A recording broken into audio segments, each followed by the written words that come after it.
तो नमस्कार, एक बार फिर से इस नए व्लॉग में आपका स्वागत है दोस्तों। तो अभी मैंने सुबह से लगभग 2 घंटे के लगभग पढ़ाई कर ली है और इस समय समय हो रहा है लगभग 12:30 के लगभग, और जितने घर के छोटे-मोटे काम थे वो भी कर दिए और अब मैं नहा के आता हूँ एक बार और फिर आगे का सीन देखते हैं। हाँ, तो भाई फाइनली अब मैं नहा धो के बिल्कुल रेडी हो गया हूँ और अब आगे हम थोड़ी पढ़ाई और करेंगे अभी। और उससे पहले मैं आपको बता दूँ कि थोड़ा जो बॉडी में डिहाइड्रेशन हो गया था, तो उसके लिए जो थोड़ा मैं जो होता है ना, पुदीने का पानी होता है, शिकंजी जिसे हम कहते हैं, वो थोड़ी वैसे कुछ बना के मैं पीता रहता हूँ, जिससे थोड़ा अच्छा फ़ील रहे, ठंडक बनी रहे पूरी बॉडी में। और इसलिए मैं आपको दिखाता हूँ अभी मैं जब नहाने से पहले जो मैंने पानी बनाया है पुदीने का, वो देखते हैं अभी। तो पुदीने का पानी बिल्कुल रेडी है भाई, एक प्रकार की शिकंजी है ये मतलब। तो भाई जो पुदीने का जो ये पानी हमने बनाया है, ये पहले मैं जो हमारा बोरवेल है वहाँ पर पुदीना लगा हुआ है, तो मैं उसको वहाँ से तोड़ के लाया, उसकी पत्तियाँ तोड़ते हैं। ये बना आप भी बना सकते हैं अपने घर पे, पुदीने की पत्ती आप तोड़ लें, उन्हें साफ़ कर लें, एक बार धो लें और फिर उसको, मेरी मदर ने बनाया है वैसे पानी का ये, तो उसको अच्छे से पीस लो एक बार और फिर उसमें और जो पानी है वो डाल के छलनी से उसको छान लें। और आप इसमें टेस्ट बढ़ाने के लिए नींबू, चीनी और काला नमक, ये चीज़ें और डाल सकते हैं। तो इस प्रकार बिल्कुल ये रेडी हो जाता है ऐसे। बहुत बढ़िया भाई, जो ये पेप्सी होती है ना, ये कोल्ड ड्रिंक्स जितनी भी हैं, इनसे तो हज़ार गुना अच्छा है ये पुदीने का पानी। आप ये पिएँ अपने घर पर बना के, गर्मियों में बीमार होने से बचेंगे। और जो गर्मियों में क्या है कि जो धूप है वो ज़्यादा टेम्परेचर हाई रहता है, उसके कारण नॉर्मल किसी को भी थोड़ा बहुत धूप लग जाना, मतलब बॉडी में डिहाइड्रेशन हो जाना, नॉर्मल बात है, किसी को भी हो सकती है ये। तो आप इसके लिए अपने घर में एक जो आरएस गोल ऐसा कुछ आता है, ओआरएस गोल ऐसे आता है, जो ग्लूकोन-डी जैसे कुछ होते हैं पाउडर्स, ये आप अपने घर पे रख सकते हैं फर्स्ट एड बॉक्स के जैसे, मतलब कोई भी छोटा बच्चा हो घर पे तो उसे वो मिला के पिला दो, वो ठीक हो जाएगा। उस समय क्या होती है, बॉडी में पानी की कमी आ जाती है, जब पानी की कमी आती है तो फिर बॉडी और भी लॉस करने लग जाती है पानी अपने आप में, यानी लूज़ मोशंस हो जाएँगे उसको, फिर और कमी होने लग जाएगी पानी की। तो इस प्रकार फर्स्ट एड बॉक्स अपने घर पे, इनमें फर्स्ट एड बॉक्स में आप इनको भी ऐड करें, और हल्का-फुल्का जो मेडिसिन होता है पैरासिटामोल, मैं ये नहीं कह रहा आपको डॉक्टर के पास कभी जाना ही नहीं है। 1-2 दिन आप ट्राई करके देखिए, आपको रिलीफ़ मिलता है तो ठीक है, वरना वहाँ तो फिर जाना ही है। तो इसमें मेरा तो कहने का मतलब यही है, फर्स्ट एड बॉक्स में आप ओआरएस जो घोल आता है, वो ज़रूर आप थोड़ा पी लें। और ग्लूकोन-डी जैसे हो गए, ये बॉडी में जो वाटर की जो कमी हो जाती है ना, उसको फिर से इम्प्रूव कर देता है बॉडी के अंदर। तो इस प्रकार से, और फिलहाल जो अभी मैं ताज़ा खबर तो आपको क्या ही बताऊँ। ताज़ा खबर के रूप में तो यही है कि फ़िलहाल शायद जो 2025 यूपीएससी का रिज़ल्ट आया हुआ है, तो इस समय मैं तो इस मुद्दे पर यही कहना चाहता हूँ कि यूपीएससी का रिज़ल्ट आ गया, बहुत अच्छी बात है, हर साल आता है। लेकिन हर साल कुछ ऐसी कहानियाँ भी आती हैं, जो बच्चों को बेवकूफ़ बनाती हैं, कि समोसे वाले बन गया आईएएस, ईंट भट्ठे वाला बन गया आईएएस, शॉपकीपर किराने की दुकान चलाता था वो बन गया आईएएस। ये जो साइकोलॉजी चलाते हैं ना, ये कोचिंग वाले चलाते हैं।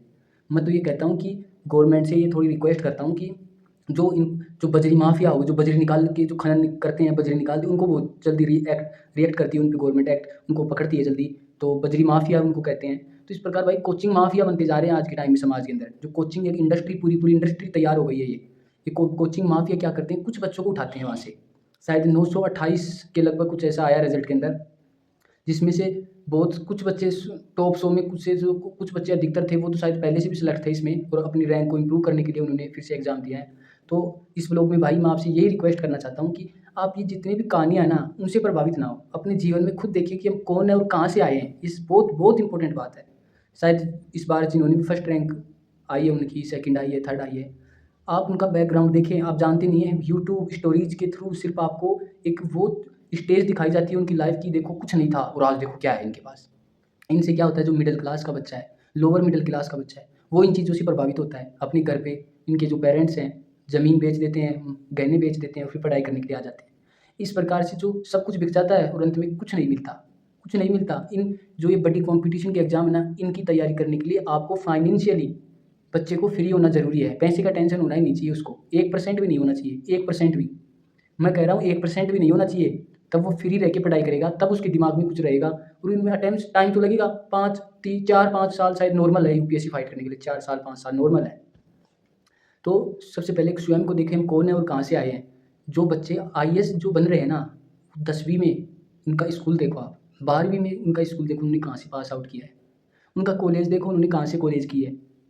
हमारे जो आस-पास में जितने कॉलेज है ना, जिस कॉलेज में मैं पढ़ता हूँ, वहाँ 150 बच्चे, मैं इस समय 4th सेमेस्टर में हूँ, तो वहाँ लगभग 150 बच्चों के लगभग एडमिशन है 4th सेमेस्टर के बच्चे। लेकिन क्लास में कितने बच्चे आते हैं? 10 बच्चे, 15 बच्चे। क्यों? प्रोडक्टिविटी नहीं है वहाँ, मतलब यही है, प्रोडक्टिविटी नहीं है। आपके पास भी होंगे कुछ ऐसे कॉलेज, आपके पास भी यही चीज़ें होंगी। तो इन कॉम्पिटिशन का वही पूरा जाल है, कोचिंग इंडस्ट्री बन गई है, सब कोचिंग इंडस्ट्री में आने चाहते हैं, टीचर्स मोटी कमाई है, बच्चों से पैसे खींचे जा रहे हैं और जो कोचिंग माफिया बन रहे हैं, अजीब-अजीब सी स्टोरी निकाल के ले आते हैं, ईंट भट्ठों पर काम कर रहे थे, आईएएस बन गए, बेड चला रहा था, आईएएस बन गया। तो भाई ये सब इन चीज़ों से कम प्रभावित हो, कम ध्यान रखिए और अपना जो फ़ोकस है ना, दूसरों को किसी को देख लिया, हाँ भाई ये तो ये करता है, ये वो करता है, मैं भी ऐसे करूँगा, वो पड़ोस में कुछ ऐसा कर रहा है, वो ये कर रहा है, अरे यार मैं भी ऐसा करूँगा। नहीं, खुद को देख के यार मैं क्या कर सकता हूँ? मैं क्या तो अपने जीवन में क्या कर सकता हूँ? वो है ना विकास द्विवेदी कीर्ति सर वाली बात कि स्वधर्म को पहचानो। तो जो विकास द्विवेदी कीर्ति सर ने बताई है कि जो स्वधर्म की बात उन्होंने की है कि मैं क्या तो कर सकता हूँ और क्या करना चाहता हूँ। जैसे कोई पहाड़ है, तो उस पे मैं क्या कर सकता हूँ, उस पे चढ़ना चाहता हूँ, तो मुझे चढ़ सकता हूँ क्या? चलो मान के चढ़ सकते हैं। क्या कर सकता हूँ, क्या करना चाहता हूँ, लेकिन मैं चाहता नहीं हूँ, तो कहीं न कहीं बीच में जाके हम अटक जाएँगे।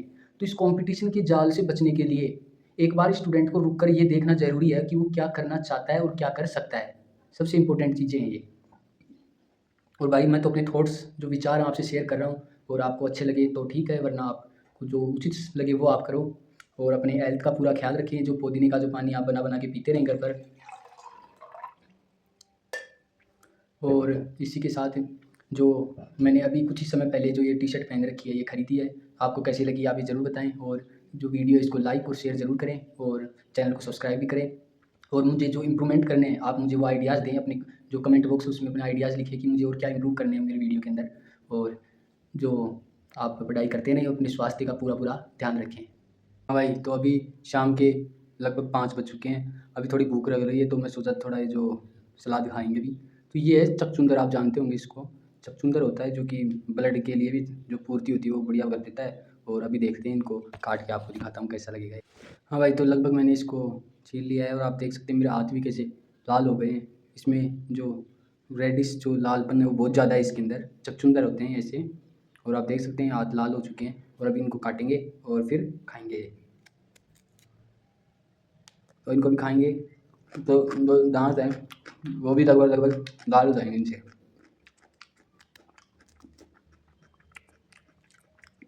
आप देख सकते हैं कितना रेड है अंदर से।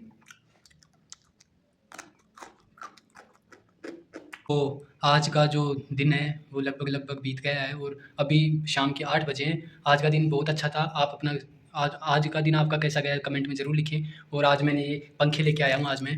ये आपको दिखाई दे रहे हैं कि 2 पंखों का सेट है ये। नीचे एक है, ऊपर और ये इसकी वो पंखुड़ियाँ हैं। तो ये 2 पंखे लेके आए हैं जो ऊपर जिस कमरे में मैं रहता हूँ और जिस बगल वाले कमरे में एक और है, वहाँ हमने पंखे नहीं लगवाए थे। तो अब लगवाएँगे क्योंकि जो टेम्परेचर है लगभग 36-37 तक जाने लगा है, तो बहुत गर्मी रहती है।